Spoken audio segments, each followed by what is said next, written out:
آئیے میں سمجھاتا ہوا چلوں، بڑا عجیب دور چل رہا ہے۔ دل سخت کیسے ہوتا ہے، دل کے اندر سختی کیسے پیدا ہوتی ہے؟ حق غصب کرنے کی وجہ سے، گناہ کرنے کی وجہ سے، زیادتیاں کرنے کی وجہ سے، برائیاں کرنے کی وجہ سے دل سخت سے سخت ترین ہو جاتا ہے، اور پروردگار جل جلالہ کی بارگاہ کی حاضری کا تصور انسان کے دماغ سے نکل جاتا ہے تو انسان کسی کے حق پر ڈاکہ بھی ڈالتا ہے، کسی کا مال بھی ہڑپ جاتا ہے اور کسی پر زیادتی بھی کرتا ہے۔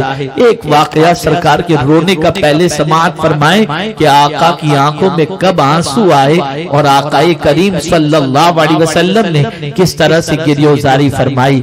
آپ جانتے ہیں حضرت انس رضی اللہ تعالی عنہ فرماتے ہیں کہ آقا کریم صلی اللہ تعالی علیہ وسلم کے ساتھ ہم موجود تھے کہ رحمت عالم صلی اللہ علیہ وسلم مسکرائے اور بہت مسکرائے، یہاں تک مسکرائے کہ سرکار صلی اللہ علیہ وسلم کے دندان مبارک ظاہر ہو گئے تو سیدنا عمر رضی اللہ تعالی عنہ نے عرض کیا، یا رسول اللہ صلی اللہ تعالی علیہ وسلم، آج آپ کے چہرے پر میں مسکراہٹ دیکھ رہا ہوں، حضور کوئی خاص وجہ؟ اب توجہ چاہوں گا آپ کو پوری گفتگو یاد رہے یا نہ رہے یہ واقعہ ضرور یاد رکھنا۔ اللہ اکبر۔ حضرت انس رضی اللہ تعالی عنہ فرماتے ہیں آقا کریم صلی اللہ علیہ وسلم نے ارشاد فرمایا، دو بندے گھٹنوں کے بل اللہ رب العزت جل جلالہ کی بارگاہ میں حاضر ہوں گے قیامت کے دن، اس میں سے ایک بندہ اللہ عز و جل سے عرض کرے گا، میرے مولا، یہ میرا بھائی، یعنی اسلام کے اعتبار سے، مسلمان کے اعتبار سے وہ کہے گا، حقیقی بھائی نہیں، بھائی کے حوالے سے عرض کرے گا، یہ میرا بھائی، اس نے مجھ پر دنیا میں ظلم کیا تھا، میں آج اس سے ظلم کا بدلہ چاہتا ہوں، میرے مولا قیامت کا دن ہے ہی اس لیے کہ بدلہ دیا جائے، آج اس بندے سے میں بدلہ لینا چاہتا ہوں، اس نے زمین پر مجھ پر ظلم کیا تھا۔ اللہ اکبر۔ رب قدیر جل جلالہ ارشاد فرمائے گا، اے بندے اپنے بھائی کے ظلم کا بدلہ دے دو۔ وہ عرض کرے گا، پروردگار میرے پاس کوئی نیکی تو ہے نہیں کہ میں اپنے بھائی کو دے سکوں، میری ساری نیکیاں تو ختم ہو گئی۔ اللہ اکبر۔ رب قدیر جل جلالہ کی بارگاہ کے اندر وہ بندہ جو ظلم کا بدلہ جو ظلم کے بدلے کا تقاضا کر رہا ہوگا، جب وہ سنے گا کہ اس بھائی کے پاس اب کوئی نیکی نہیں رہ گئی تو اللہ کی بارگاہ میں عرض کرے گا، مولا اگر یہ ظلم کا بدلہ آج نہیں دے سکتا تو ایک کام میرے مولا میں یہ کرنا چاہتا ہوں کہ میرے گناہ اس کے اوپر رکھ دے۔ اللہ اکبر۔ اپنے گناہ کا بوجھ اس کے اوپر رکھنے کی وہ بات عرض کرے گا۔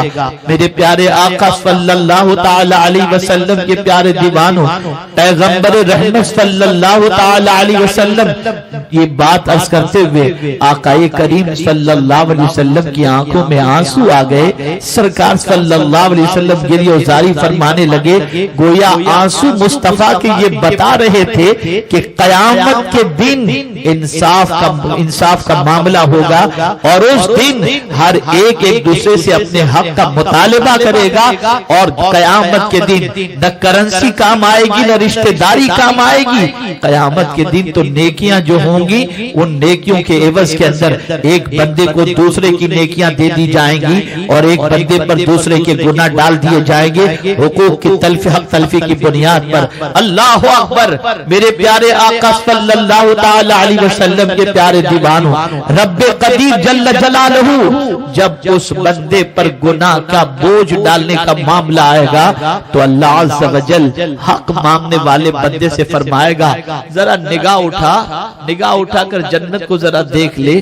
وہ بندہ دیکھے گا تو جنت اسے نظر آئے گی اور عرض کرے گا، مولا وہاں پر تو چاندی کے باغات ہیں اور سونے کے محلات ہیں اور موتی سے جڑے ہوئے محلات ہیں، میرے کریم ذرا یہ تو بتا یہ محلات کس کے لیے ہیں؟ تو پروردگار ارشاد فرمائے گا، وہ بندہ خود ہی عرض کرے گا، یہ تو شاید کسی نبی کے لیے ہوں گے، کسی صدیق کے لیے ہوں گے، کسی شہید کے لیے ہوں گے۔ تو اللہ عز و جل ارشاد فرمائے گا، میرے بندے یہ اس کے لیے ہے جو اس محل کی قیمت عطا کرے۔ اللہ اکبر۔ وہ بندہ عرض کرے گا، مولا اس کی قیمت کون دے سکتا ہے؟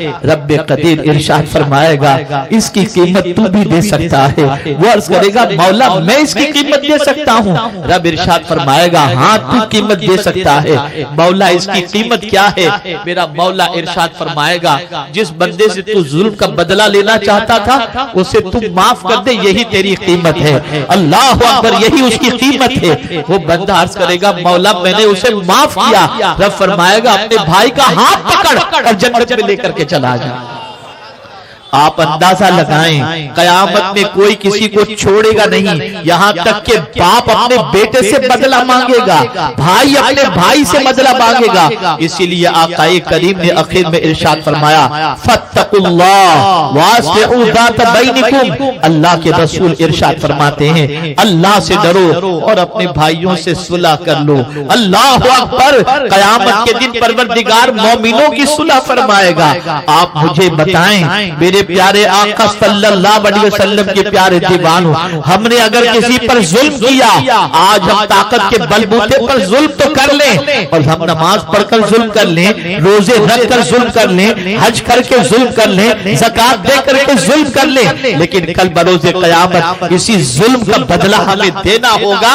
اور جس پر ہم نے ظلم کیا ہے وہ قیامت میں ہم سے مواخذہ کرے گا. تو وہاں کچھ دے نہیں سکیں گے کہ یہ پراپرٹی لے لو، یہ مکانات لے لو، یہ گھر لے لو، یہ دکان لے لو. نہیں، وہاں تو نیکیاں ہی ہوں گی، ساری نیکیاں اٹھا کر دے دیا جائے گا.